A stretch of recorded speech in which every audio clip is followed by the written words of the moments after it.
Hemen Laje Sorono Charles Bergara ikusten dugu zuen lantegia, makilak iten dutzu hemen aspalditik. Zer da makila, Charles? Makila da, ara, laun bat, ziarri launa, zer nahiten alduzu horrekin, hala? Zapatzen alduzu gainean, behatzen alduzu mendik asko batean, hola? Hala?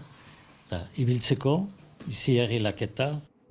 Hene fortuna guzia hemen da, barriuntan. Eta hori epaituzte, zomite berroi urte, horreta hamar urte, eta denak zautzen dut.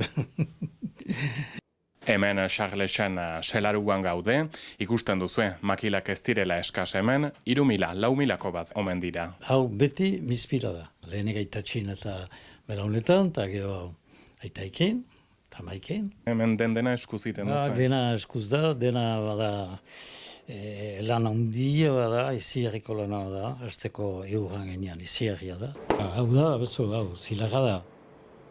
Eta hau da, fulla bat. Eta hartan hartzen du hemengo neurria, eta horko neurria.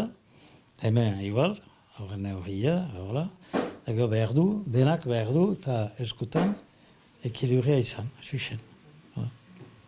Pazientzia behar da amozat urte, goitatu, zara.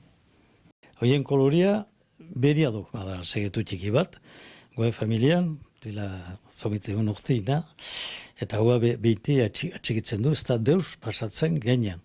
Oik orduan, Charles, atzo pikatututzu? Atzo pikatutu, zuertiak emanik, atxo bantut, ahantziak, eta ara, batio meia, frango polita, iziarri polita, ara. Ninkotak ikusi utanik eta barreuntan. Alfonso XIII eta errege frango eta berdin hartzaina edo laboraria, enetzat berdin estimatzaut eta denetaik. Artista anitz. Kantari eta telebistako. Oitaik zer nahi. Nik aldi uziz baut eta gizon bat edo emazte bat, diferenta. Eta harrekin inala iteot hitza, jakiteko, ze maite duen, ze nahi lukeen, enetzat beti emisione handia da.